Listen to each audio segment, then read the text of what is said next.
Are you tired of letting other people, everyday drama, and just plain dumb stuff ruin your mood? Do you find yourself easily angered, frustrated, or thrown off balance by things that, in hindsight, you wish hadn't affected you so much? What if you could become mentally untouchable? Imagine navigating your days with a profound sense of calm, feeling unbothered by the chaos or negativity that might unfold around you, and remaining completely in control of your own internal state. No more overreacting. No more overthinking things until you're exhausted. Just a quiet, steady sense of pure peace and inner power. It might sound like a superpower, but it's a skill. And in this video, you'll learn exactly how to cultivate it.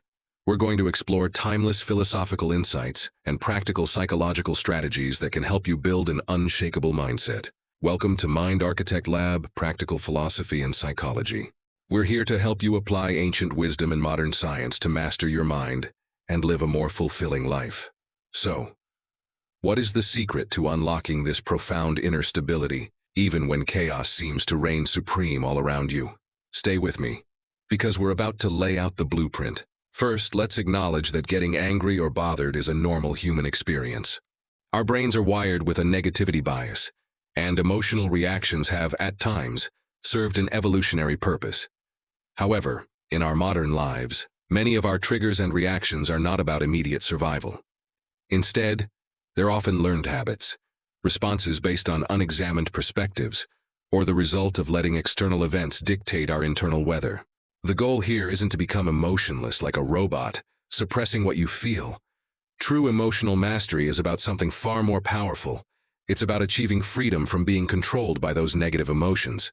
It's about feeling them, understanding them, and then choosing a response that aligns with your values and your peace, rather than being automatically swept away by them. The first cornerstone of becoming unbothered lies in mastering your inner kingdom, and this starts with a powerful principle, largely drawn from Stoic philosophy, understanding the dichotomy of control. Simply put, this idea teaches us that in any given situation, some things are within our control, and most things are not. What's within our control? Primarily our own thoughts, our judgments, our choices, our responses, and our actions. What's not within our control? Pretty much everything else. External events, the past, the future, and crucially, other people's behavior, opinions, and reactions. So much of our daily frustration, anger, and bother comes from trying to control what we simply cannot, or from believing that external things must go a certain way for us to be okay.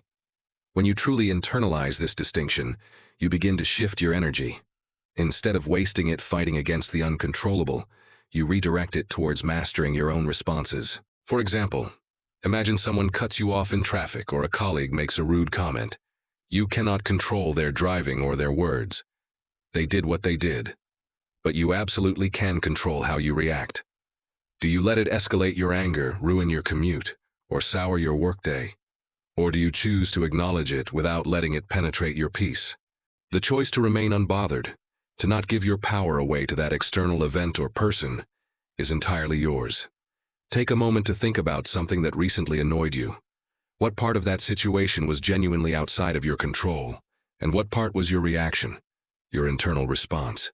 Recognizing this divide is the first giant leap towards inner calm. Next, let's talk about rewriting your reality through the power of reframing. This concept, central to approaches like cognitive behavioral therapy or rational emotive behavior therapy, suggests that events themselves don't inherently upset us. It's our interpretations, our beliefs, and the stories we tell ourselves about those events that generate our emotional responses. Many of our automatic thoughts, especially when we feel slighted or frustrated, can be distorted, unhelpful, or simply untrue. Learning to catch these automatic negative thoughts is crucial. When you feel that familiar surge of anger or irritation beginning, pause and ask yourself, what am I telling myself about this situation right now? Is this thought 100% true? Is holding on to this thought helpful to me? Or is it just making me feel worse? Is there another way to look at this? This process of questioning and actively seeking alternative interpretations is called reframing. For instance, someone doesn't reply to your important message. An automatic thought might be, they're ignoring me, they don't respect me. This is outrageous. This interpretation naturally leads to feelings of anger and disrespect. But what if you reframed it? Perhaps they're incredibly busy right now and haven't seen it. Maybe they saw it but got pulled into an emergency. Or perhaps they need some time to think about a proper response. Notice how these alternative interpretations, which are often just as plausible, if not more so, neutralize the emotional charge. You haven't changed the external fact, the message is still unanswered, but you've changed your internal experience of it. You've chosen a narrative that preserves your peace. What's a common negative story you tell yourself when someone's actions bother you? How could you begin to rewrite that script into something more empowering, or at least more neutral? The third essential element is to proactively build your mental fortress through resilience habits. Becoming unbothered isn't just about reacting skillfully in the moment of provocation. It's about cultivating an underlying strength and preparedness.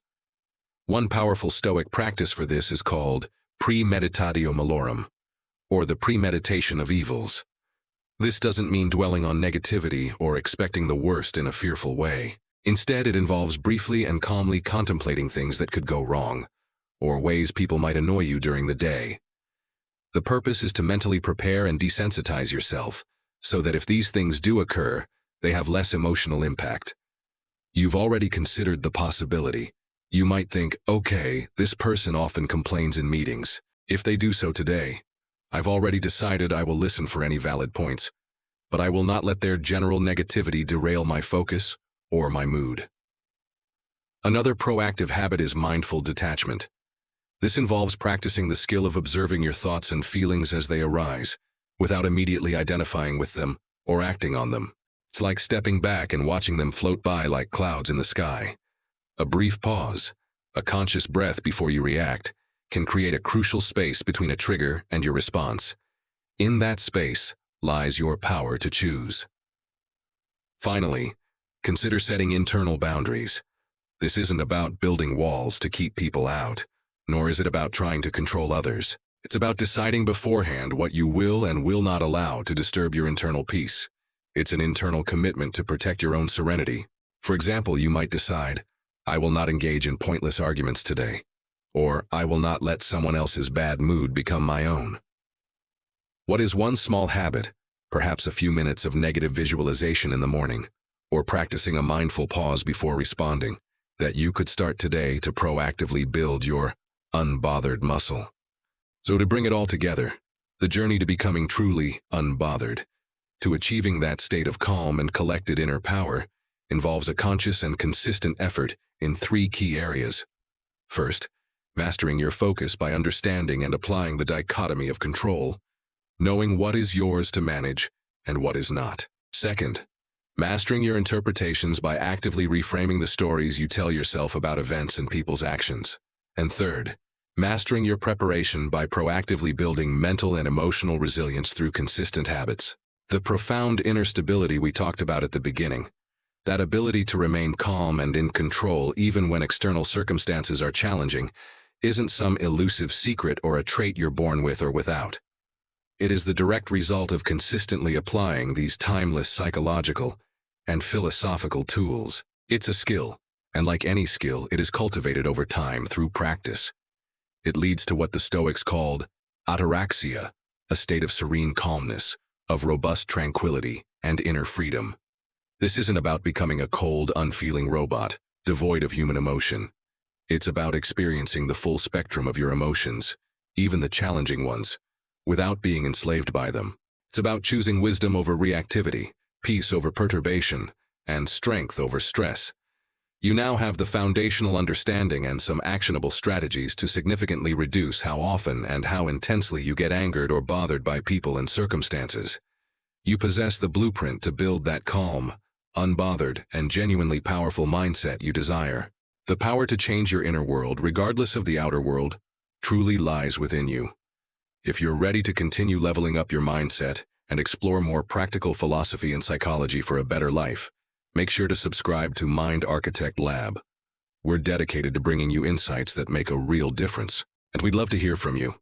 What's one insight from this video that resonated with you, or one specific strategy you're planning to put into practice? Share it in the comments below. Your experiences and insights enrich our whole community and can help others on their journey.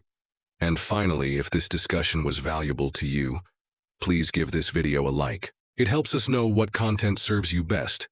Thank you for joining us at Mind Architect Lab.